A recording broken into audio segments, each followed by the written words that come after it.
सभी को राम राम, जय किसान।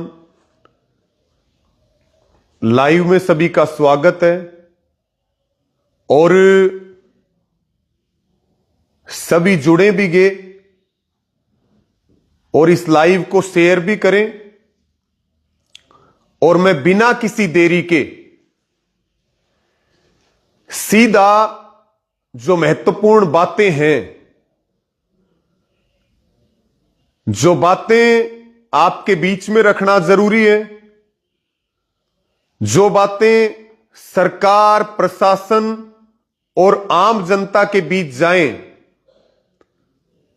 उन महत्वपूर्ण बातों को लेकर के मैं आपके बीच में लाइव आया हूं। और सभी जुड़ते हुए इसको शेयर जरूर करें और बिना किसी देरी के मैं अपनी बात को आगे बढ़ाता हूं। मेरा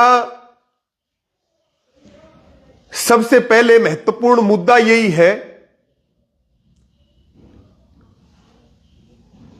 कि लगभग 10 दिसंबर से जब पहली एफआईआर मेरी गाड़ी के खिलाफ हुई और उसके बाद आज लगभग जो है 7वां 8वां दिन है और पिछले 8 दिनों से यह पूरा घटनाक्रम चल रहा है। और मेरा यह भी मानना है और मेरा क्या सभी का यह मानना है कि क्या एक आम आदमी जब पुलिस में कोई कंप्लेंट देता है तो क्या उसके मामले में भी इतनी ही जल्दी एफआईआर होती है जितनी जल्दी 3 से 4 दिन में 2 एफआईआर मेरे खिलाफ दर्ज हुई और एक एफआईआर जो 12 दिसंबर को दर्ज हुई। ना तो इससे ज्यादा कोई मेरे ऊपर खराब आरोप हो सकते हैं जीवन में और ना कोई इससे बड़ी धाराएं हो सकती हैं। पक्का इलाज जिसको आप कह सकते हो, चरित्र की हत्या करके और लंबे समय तक जेल में इसलिए रखा जाए कि पूर्व मंत्री का बदला निकले या मैं सरकार से लड़ ना सकूं, सरकार से मांग ना कर सकूं, या मैं किसान गरीब मजदूर के लिए आवाज ना उठा सकूं। क्या इतनी ही जल्दी एफआईआर आम आदमी की भी होती है क्या? तो सबका यह सवाल है, क्या एफआईआर करने से पहले मिनिमम ग्राउंड की तसल्ली तो करनी चाहिए थी? इस बात का मुझे दर्द और तकलीफ इसलिए है कि जब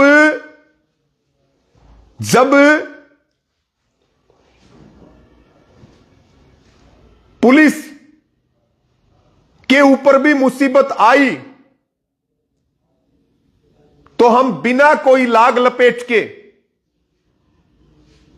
जहां हमें सही लगा हमने वहां भी सहयोग किया।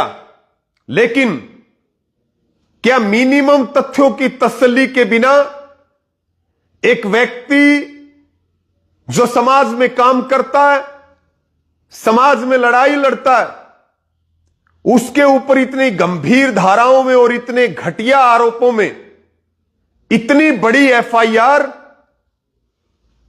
मैं मानता हूं पुलिस कार्रवाई नहीं करना चाहती, लेकिन जिस तरह से पूर्व मंत्री का जो प्रेशर रहा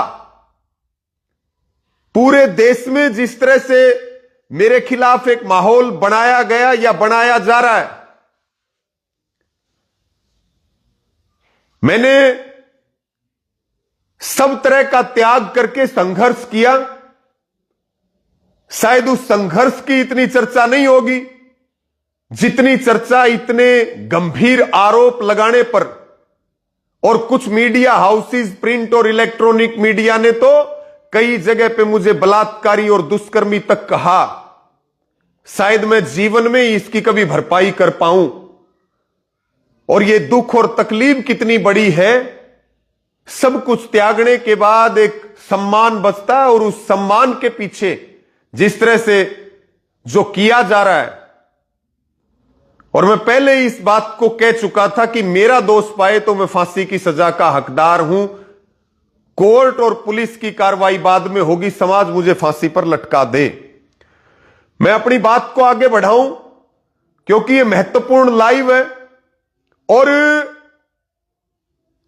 जिस तरह से प्रेशर बनाया जा रहा है, आगे कोई भी कदम उठे या हो सकता है मेरी किसी भी समय गिरफ्तारी भी हो जाए, तो मुझे इस बात का मलाल नहीं रहेगा कि जो बात मुझे कहनी थी वो मैं कह नहीं पाया, क्योंकि मैंने पहले ही कह दिया था ना मोबाइल बंद होगा और ना मैं अपने घर से कहीं दूर जाऊंगा।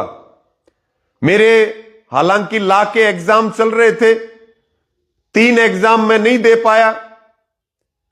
कुछ लोगों ने कहा एग्जाम जैसे तैसे करके दो, 1 साल बर्बाद हो जाएगी। मैंने कहा 1 साल बर्बाद हो जाए, लाइफ बर्बाद नहीं होनी चाहिए। यह गलत है, लाइफ बर्बाद नहीं होनी चाहिए। तो इसलिए साथियों, फिर मैं कह रहा हूं कि इसको आप शेयर कर दो और आप अपने विचार भी इसके अंदर रखो।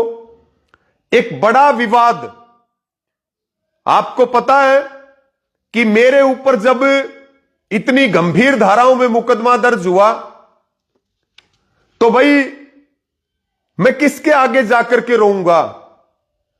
मैं जो सतगामा कन्नी है, जिसके अंतर्गत शिकायतकर्ता का गांव आता है, और मैं समाज के आगे ही तो अपनी पीड़ा बता सकता हूं। क्या मेरा 1000 किलोमीटर तक भी वास्ता नहीं और मुझे इतना बड़ा आरोपी बना दिया गया,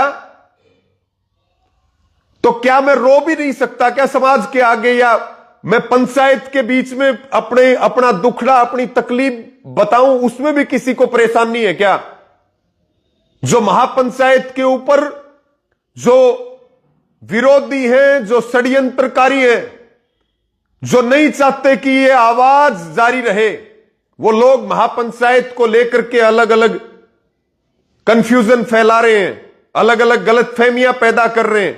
अरे पंचायती परंपरा तो सदियों पुरानी परंपरा है, जिसमें बड़े से बड़े मुद्दों का समाधान हुआ है। और हम अपने गांव और गुहांड में देखते हैं कि जो मामले कई बार कोर्ट से भी नहीं निपटते, फैसला नहीं हो पाता, पंचायतें उसका समाधान करवा करके और भाईचारा कायम करती हैं।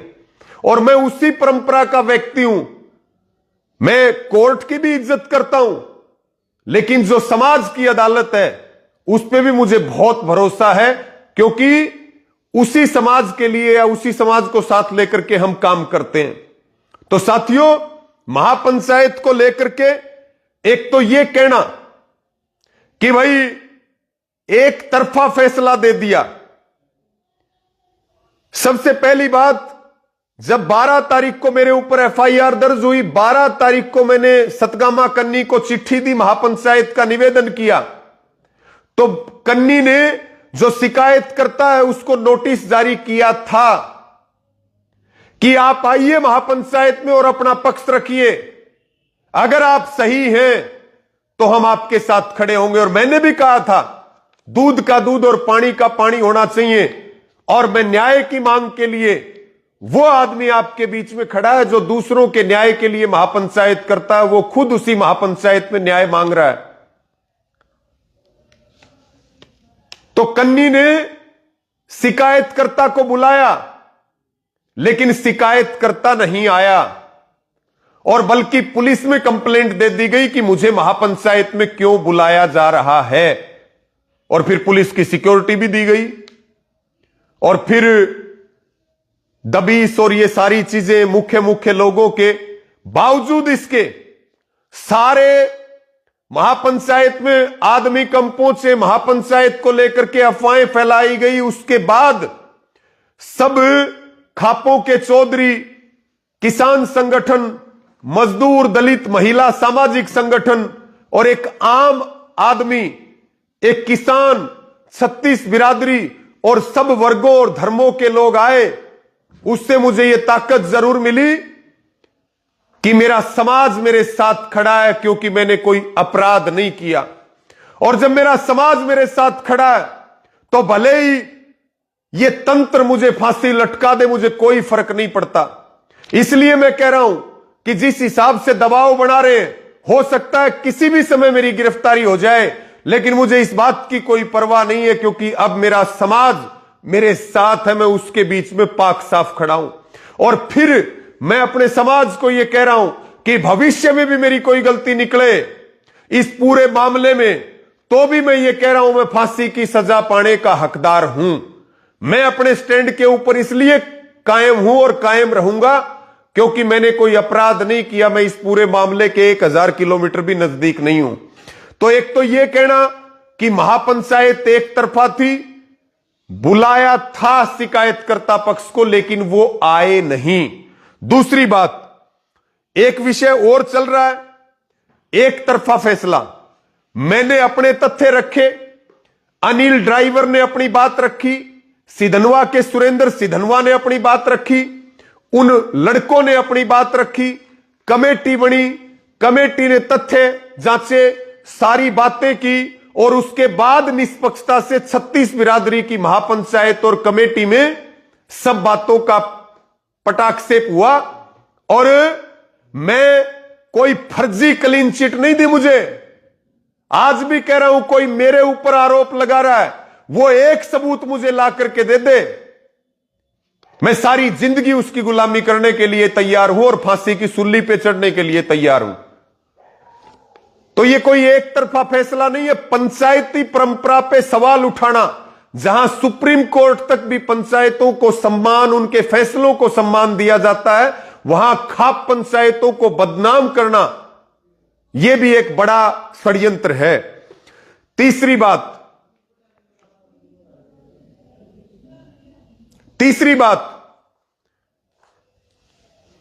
बदतमीजी। एक महिला को साजिशन महापंचायत में भेजा जाता है, जिसको जिम्मेवारी दी जाती है कि रवि आजाद पे हमला करना है। जब वो रवि आजाद पर हमला करने में कामयाब नहीं हो पाती है तो बिना आव और ताव देखे ये जुई गांव की जो महिला है, ये एक निर्दोष सामाजिक व्यक्ति, राजनीतिक व्यक्ति के ऊपर जिस तरह से इसने हमला किया, कहां का लोकतंत्र है ये भाई? अगर वो हुक्का पी रहा था और उसकी कोई इंटेंशन नहीं, कोई आप टच भी होगे, तो क्या आप किसी को थप्पड़ और लातों से मारोगे? क्या आप पंचायत के अध्यक्ष का सम्मान नहीं करते? क्या आपने अपनी बात उनको बताई या किसी और साथी को बताई? आपने ना आव देखा और ना ताव देखा, लाते और आपने जो है थप्पड़ मारने शुरू कर दिए। क्या इसकी इजाजत कौन से संस्कार देते हैं? इसलिए हमने कहा यह महिला 2 दिन तक हरियावास गांव के पूर्व सरपंच के घर पे थी और इसको साजिशन पूर्व मंत्री ने भेजा महापंचायत खराब करने के लिए। इसीलिए कमेटी के फैसले के अनुसार जो भाई सुरेंद्र किलका है, उन्होंने दरखास्त थाने में दी। एफआईआर हुई नहीं हुई उसकी मुझे जानकारी नहीं है। तो ये 2-3 बातें कि भाई महापंचायत क्यों बुलाई। अरे भाई, जब मेरे खिलाफ इतना बड़ा षड्यंत्र हो गया तो मैं महापंचायत का निवेदन भी नहीं कर सकता क्या? मैं वहां अपनी तकलीफ भी नहीं बता सकता क्या? मैं तो नहीं छुपा कहीं पे। शिकायतकर्ता पक्ष को लिखित में बुलाया गया था, उनको आना चाहिए था, बल्कि उन्होंने कन्नी की ही पुलिस को कंप्लेंट दे दी। यह बदतमीजी करना, यह पूरी तरह से षड्यंत्र था उस महिला का, और यह कोई एक तरफा फैसला नहीं है। और फिर कह रहा हूं, जो एक तरफा फैसला कहते हैं वो जीवन भर भी मुझे इस घटना का, रवि आजाद की डायरेक्ट और इनडायरेक्ट इन्वॉल्वमेंट का, अगर वो 1% भी सबूत ला दे, या उस बेटी और उसके जो पिता हैं वो एक बार मेरी आंख में आंख डाल करके ये कह दे कि मुझे जानते हैं, बल्कि एफआईआर के अंदर अलग कहानी, थाने में बाइट दी उसके अंदर अलग कहानी, और जो मीडिया को इंटरव्यू दिए जा रहे हैं वो अलग कहानी। एफआईआर में कहा गया रवि आजाद ने किडनैप करने के लिए भेजा, बाइट में कहा गया थाने में रवि आजाद खुद मौके पे मौजूद था। अब कह रहे हैं कि रवि आजाद था या नहीं था, गाड़ी थी या नहीं थी, हमें नहीं पता, इसकी निष्पक्ष जांच करो। यह अभी की का अपडेट है। हमने इस बात को पहले कहा था, मुझे कोई नोटिस मिलेगा हम पुलिस का सहयोग करेंगे, और जो संबंधित लोग थे उन्होंने भी इस बात को कहा कि कोई भी नोटिस मिलेगा तो हम जाएंगे। मेरे हिसाब में इस पूरे मामले में कोई छिपा हुआ नहीं है। फिर भी जिस तरीके से दबिश दे करके और एक माहौल बनाया जा रहा है जिसको उचित नहीं कहा जा सकता किसी भी तरीके से, कोई भाग थोड़ी रहा है। 21 लोगों की कन्नी की कमेटी बनी हुई है। आज हरियावास गांव में पंचायत हुई, 21 की कमेटी वहां बनी हुई है। दलित, किसान, मजदूर और खाप के नेताओं की कमेटी बनी हुई है और हम उनके हवाले हैं। यानी कि मेरा तो इस पूरे मामले से कोई संबंध है ही नहीं। ये बात महापंचायत में बिल्कुल स्पष्ट होगी। लेकिन यह बात भी महापंचायत में स्पष्ट हुई। एक आरोप बार बार ये लगाया जा रहा है कि भाई जो ये बाकी लड़के और बाकी लोग हैं, ये पूर्व मंत्री जेपी दलाल या सरकार समर्थित लोग ये कह रहे हैं कि रवि आजाद उनको बचा रहा है। मैंने कब बचा लिया भाई, एक बार बताओ। मैंने पंचायत में कहा, मैंने वो बताया जो इन्होंने मुझे बताया। ये लड़के मौजूद हैं यहां पे, ये सारे लोग मौजूद हैं, पुलिस मौजूद है, महापंचायत मौजूद है, इनके घर वाले मौजूद हैं। जो चीज की तसल्ली करनी इनसे करो। मैं तो केवल मेरा जिम्मेवार हूं और आज भी ये बात कह रहा हूं। और महापंचायत में बड़ी कमेटी ने फैसले में भी ये बात कही कि भाई दोषी बचना नहीं चाहिए, निर्दोष फंसना नहीं चाहिए, निष्पक्षता से जांच होनी चाहिए, किसी को बलि का बकरा भी नहीं बनाना चाहिए। और ये बात तो मैं भी कहता हूं कि भाई जब सीधा मेरे खिलाफ कुछ नहीं मिल रहा है तो यह षड्यंत्र भी ना किया जाए कि भाई किसी को ठोक पीट करके और फिर मेरे खिलाफ कोई नई एक साजिश खड़ी हो जाए। इस बात का जनता को और सबको पता होना जरूरी है। मैं सारे लोग, मैं मेरा जिम्मेवार, बाकी अपने जिम्मेवार, लेकिन जांच निष्पक्ष होनी चाहिए बिना किसी दबाव के। हम तो कह रहे हैं नार्को करवाओ, मेरा जेपी दलाल, उस बेटी के पिता और उस बेटी का सीबीआई को इंक्वायरी दो, हाई कोर्ट की जज की निगरानी में कार्रवाई दो, जांच करे सीबीआई। लेकिन यह भी मैं कहना चाहता हूं कि भाई अगर हकीकत में देखा जाए इस पूरे मामले में तो पीड़ित मैं और पीड़ित मेरा परिवार। लेकिन फिर मैं ये कह रहा हूं कि अब ये लड़ाई सिर्फ मेरी नहीं है कि रवि आजाद को निर्दोष साबित करना है। अब ये लड़ाई हर उस इंसान की है जो ये मानता है कि दोषी को सजा मिलनी चाहिए। अगर मेरे ऊपर झूठी एफआईआर हुई है, झूठे ब्लेम लगाए गए हैं, तो जिन लोगों ने लगाए हैं क्या उनको सजा नहीं मिलनी चाहिए? जिस तरह से मेरे चरित्र को पूरे देश में उछाला गया है, ये इस बात के ऊपर भी जो है गहनता से विचार होना चाहिए कि मेरे को निर्दोष साबित करने का मामला नहीं, जिन लोगों ने झूठे आरोप लगाए हैं उन पे क्या कार्रवाई होगी। जिन्होंने रवि आजाद को बदनाम किया है, चाहे वो दबाव में किया, लालच में किया, जो किया वो तो वो जाने, भगवान जाने, करवाने वाले जाने। लेकिन दूध का दूध, पानी का पानी होना चाहिए और एक ऐसी नजीर पेश होनी चाहिए ताकि भविष्य में कोई इस प्रकार के मुकदमे करवाने से पहले या करने से पहले 1000 बार सोचे। कानून न्याय देने के लिए होते हैं, कानून दुरुपयोग करने के लिए नहीं होते। दुरुपयोग करने से कानून की ताकत घटती है, कानून का से लोगों का विश्वास उठता है। यह भी आपको विचार करना चाहिए। दोषी रवि आजाद कोई या शिकायतकर्ता कोई भी दोषी है, जांच इतनी निष्पक्षता से हो कि झूठी अगर उन्होंने कंप्लेंट करी है, मैं तो कह ही रहा हूं झूठी है, और जांच निष्पक्षता से हो जाए तो उस झूठी कंप्लेंट पे भी उन लोगों के खिलाफ कार्रवाई हो, नजीर पेश हो, ताकि भविष्य में किसी व्यक्ति के ऊपर किसी राजनीतिक षड्यंत्र के तहत ऐसे आरोप ना लगाए जा सके। और मैं फिर कह रहा हूं ये बात, मैं टूट तो सकता हूं, मैं मर तो सकता हूं, लेकिन डंके की चोट पे कह रहा हूं यह आवाज दबेगी नहीं। मैं झुकूंगा नहीं किसी भी कीमत पे, ना कोई मुकदमे के डर से, ना किसी और चीज से, ना मैं चुप बैठूंगा और ना मैं झुकूंगा।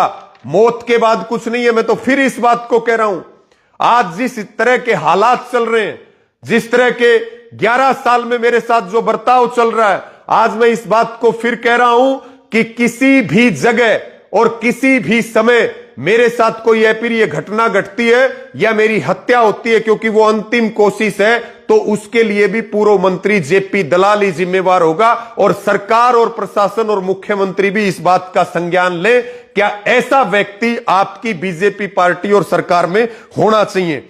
फिर मैं अंत में एक बात कह रहा हूं, षड्यंत्र बहुत बड़ा है, सब इसके ऊपर निगाह रखें, लेकिन मैं जांच से या निष्पक्ष जांच, वही महापंचायत की कमेटी, हर आदमी, हर नेता और मैं भी खुद ये बात कहता हूं, जांच निष्पक्ष होनी चाहिए, दोषी बचना नहीं चाहिए, चाहे XYZ कोई भी हो, मैं ही क्यों ना हो, लेकिन निर्दोष भी नहीं फंसना चाहिए। किसी को बलि का बकरा बनाना अपनी खाल बचाने के लिए, मैं उसमें भी सहमत नहीं हूं। ना कमेटी सहमत है, ना जनता सहमत है, ना कोई और सहमत है। इसके साथ मैं जांच में हर तरह का सहयोग करने के लिए तैयार हूं। मैं चोर नहीं हूं जो मैं छिपूंगा, मेरा फोन और मैं खुद 24 घंटे उपलब्ध हूं। इसके साथ में एक अंतिम बात कह करके मैं सभी से अपील और प्रार्थना करता हूं, सभी से अपील और प्रार्थना करता हूं, एक अंतिम बात कह करके सभी साथी, क्योंकि मैंने पहले ही इस बात को कहा है कि भाई दबाव पता नहीं क्या करवा दे, पुलिस तो दबाव में है, यह नहीं पता कि कब इस दबाव में कुछ जो सो कॉल्ड दलित नेता जो जाति की राजनीति कर रहे हैं, मैं जाति की राजनीति नहीं करता, मैं कुछ सो कॉल्ड दलित नेता बिना तथ्यों की जांच करे और पूर्व मंत्री के इशारे पर जिस तरीके से मेरी गिरफ्तारी का दबाव बना रहे हैं, और मेरी गिरफ्तारी हो भी जाए कुछ नहीं पता, ना सरकार का कुछ भरोसा, ना इसमें हम कोई भरोसा कर सकते। अगर मेरी गिरफ्तारी होती है तो मैं आपको यही कह रहा हूं, आप सब इसके ऊपर निगाह रखें। मेरा समाज जब मेरे साथ खड़ा है तो चाहे मेरी गिरफ्तारी हो, मुझे फांसी की सजा तोड़ो या मुझे सालों तक जेल में सड़ाओ, मुझे कोई दिक्कत नहीं है। मेरा इतना ही तो अपराध है ना कि मैं किसान, मजदूर और गरीब की लड़ाई लड़ रहा हूं। और फिर मैं समाज से अंत में एक अपील करता हूं कि जो भी, चाहे वो रवि आजाद हो, चाहे कोई भी वो साथी हो जो किसी भी तरीके से आपके हकों की आवाज उठा रहा है, जो आपके लिए लड़ाई लड़ रहा है, सरकार उसके खिलाफ षड्यंत्र करे या कोई नेता उसके खिलाफ षड्यंत्र करे या उसको फंसाने की कोशिश करे, तो आप उसका साथ देने का काम करें। समय खराब आ गया, लड़ने वाले लोग बहुत कम बचे हैं और वो षड्यंत्र के शिकार हो जाएंगे। कौन आपकी लड़ाई लड़ेगा, कौन बात करेगा, कौन आवाज उठाएगा, कौन, मुझे कोई, अब कोई, जब मेरे समाज ने मेरे सिर पे हाथ रख दिया, 36 बिरादरी ने हाथ रख दिया, अब मुझे किसी प्रकार की कोई परेशानी नहीं है। मैं फिर सबको यही कह रहा हूं कि चाहे रवि आजाद और चाहे कोई और हो, जब भी कोई षड्यंत्र हो, आप हमें षड्यंत्र से बचाने का काम करें। मैं आपको यह जिम्मेवारी के साथ कह रहा हूं कि हम सिर पे कफन और जान हथेली पर रख करके किसान, गरीब, मजदूर की लड़ाई लड़ने का काम करेंगे। ना पहले कभी पीछे हटे, ना आज पीछे हटेंगे। और सारा मामला तो चुप करवाने का है। लोभ प्रलोभन हमें कुछ नहीं चाहिए, लेकिन हम घुटने किसी भी कीमत पर नहीं टेकेंगे। और फिर सभी से यही अपील है, जब भी लड़ने वालों के खिलाफ षड्यंत्र हो, आप मजबूती के साथ दो। और जैसे आप मेरे साथ खड़े हुए हो, मैं आपको यह भरोसा दिला रहा हूं कि मैं आपकी आवाज बनूंगा और सिर पर कफन बांध के और जान हथेली पर लेकर के पहले से भी दुगनी ताकत के साथ सबको साथ लेकर के लड़ाई लड़ूंगा। ना मुझे विधायक बनना, ना मुझे एमपी बनना, ना मुझे मंत्री बनना, मुझे केवल और केवल जिसको मैं भगवान का दर्जा देता हूं, जनता को, किसान को, मजदूर को, नौजवान को, बेरोजगार को, सभी से हाथ जोड़ करके ये प्रार्थना है कि इस पूरे मामले पर नजर बना करके रखें। ये बात अभी खत्म नहीं हुई है, ये बहुत दूर तक जाएगी और एक बड़ा जाल, एक बड़ा षड्यंत्र ये मेरे खिलाफ है। तब तक इस मामले में निगाह बना करके रखना, जब तक दूध का दूध और पानी का पानी नहीं हो जाए। मैं आपका हूं, मैं आपके लिए लड़ता हूं। आगे जो होगा आपका निर्णय है, क्या करना क्या नहीं करना, ये फैसले खाप पंचायतें, किसान, मजदूर, दलित, महिला संगठन करेंगे। लेकिन सभी को मेरी ये प्रार्थना है, आप हर साजिश को मुंह तोड़ जवाब देने का काम करें और हमारी निश्चित तौर पे जीत होगी। आपने मुझे सुना, सभी का धन्यवाद। इस लाइव को सभी ज्यादा से ज्यादा शेयर करें। सभी को जय जवान जय किसान।